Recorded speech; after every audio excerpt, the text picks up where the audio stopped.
देखो क्या लिखा है इसमें। मैं इस वचन को देख रहा था और एक बार अपने से इसको मनन कर, मेरे लिए प्रभु ने उस दिन बातें की इस वचन के द्वारा। लिखा है ऊपर, जब आप इसको देखिएगा तो क्या लिखा है कि परमेश्वर हमारा रक्षक है। रक्षक मतलब क्या होता है? रक्षा करने वाला। जैसे एक माँ होती है अपने बच्चों की रखवाली करती है ना? वैसा ही हमारा स्वर्गीय पिता है जो हम सबकी क्या करता है? क्या करता है प्रियो? बोलिए ना। रक्षा करता है। बोलिए रक्षा करता है। बोलिए हमारा परमेश्वर हमारी रक्षा करता है। क्या करता है? रक्षा करता है।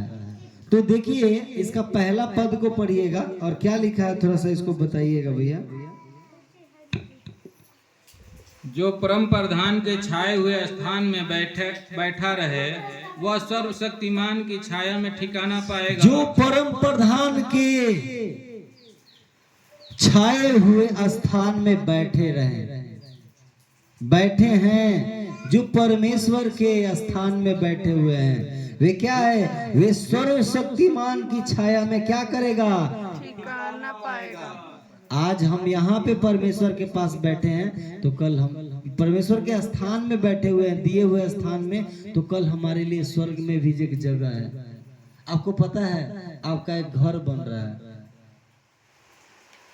ये जो घर आप ईंटा पत्थर माटी से बना रहे हैं, ये घर को आपको छोड़ के चले जाना होगा, लेकिन आपका एक घर है जो स्वर्ग में है। उसे कोई नहीं छीन सकता है आपसे। आई छीन लेगा, कल बेटे आपको निकाल सकता है, या कोई निकाल सकता है, या कोई कुछ भी हो सकता है। समझ रहे हैं ना? लेकिन वो घर से आपको कोई नहीं निकाल सकता है। आगे क्या लिखा है कि मैं यहोवा के विषय में कहूंगा, वह मेरा शरण स्थान और गढ़ है। और आगे लिखा है कि वह मेरा परमेश्वर है और मैं उसी पे भरोसा रखूंगा। किस पे भरोसा रखूंगा? परमेश्वर पे, उसी पे भरोसा रखूंगा।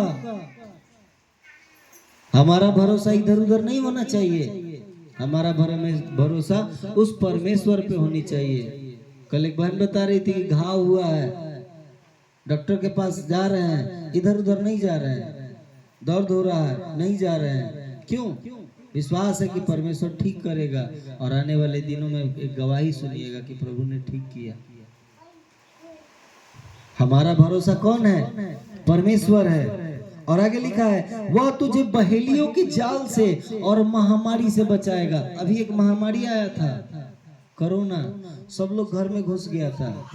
वो हमें हर एक बहेलियों से, हर एक महामारी से, हर एक प्रकार की दिक्कतों से क्या करेगा? बचाएगा। हम अपनी दिमाग को ना लगाएं, हम अपने बुद्धि को ना चलाएं, वो हमें बचाएगा। हम उस पर केवल भरोसा रखें, वो हमें बचाएगा। और आगे क्या लिखा है कि वह तुझे अपने पंखों के आड़ में ले लेगा और वह तुझे पैरों के नीचे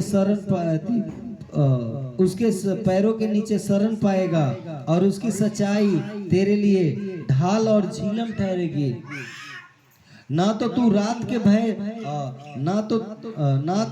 के भय से और ना उस तीर से जो दिन में उड़ता है।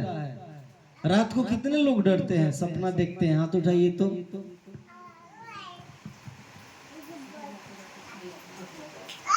प्रभु का वचन क्या कहता है कि ना तो तू उस रात से और ना ही उस दिन के तीर जो क्या यहाँ पे लिखा है कि ना तो तू रात के भय से डरेगा और ना उस तीर से जो दिन में उड़ता है।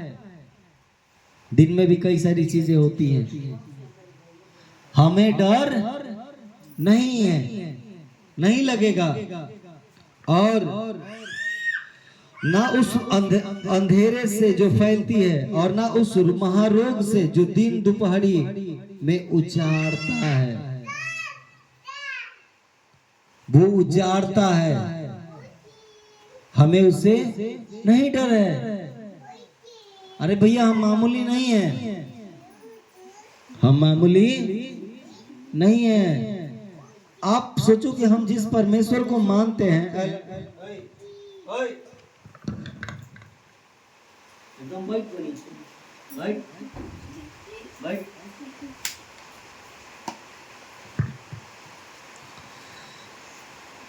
उस परमेश्वर के मात्र कहने से आकाश और पृथ्वी बन जाता है। मात्र कहने से, बोलने से, केवल मात्र कहने से आकाश और पृथ्वी बन जाता है।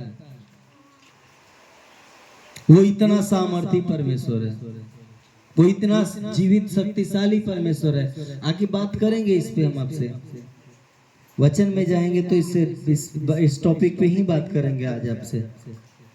मात्र कहने से, बोलने से सृष्टि अपने आप अस्तित्व में आ जाती है। जब आप उत्पत्ति पढ़िएगा तो क्या लिखा है, जल के ऊपर जल ही जल था, पानी ही पानी था, पृथ्वी बेडोल थी और परमेश्वर का आत्मा मंडराता था ऊपर। लेकिन बोला, सोचो पानी कहाँ गया? अरे वो ऐसा सामर्थी परमेश्वर है जो समुद्र को 2 भाग में कर दिया और निकाल दिया मूसा को। समुद्र को 2 भाग में बांट दिया। समुद्र को, सोच रहे हैं, एक कटरा में पानी रख दीजिए और बोलिए कि थोड़ा सा हाथ से इसे करके थोड़ा सा कुछ देर तक तो लीकेज होके कहीं ना कहीं से पानी हाथों में आ जाएगा। और समुद्र में रास्ता निकालने वाला परमेश्वर है। हम उस परमेश्वर की उपासना करते हैं, उस परमेश्वर को मानते हैं, उस परमेश्वर पे विश्वास रखते हैं। हालेलुया।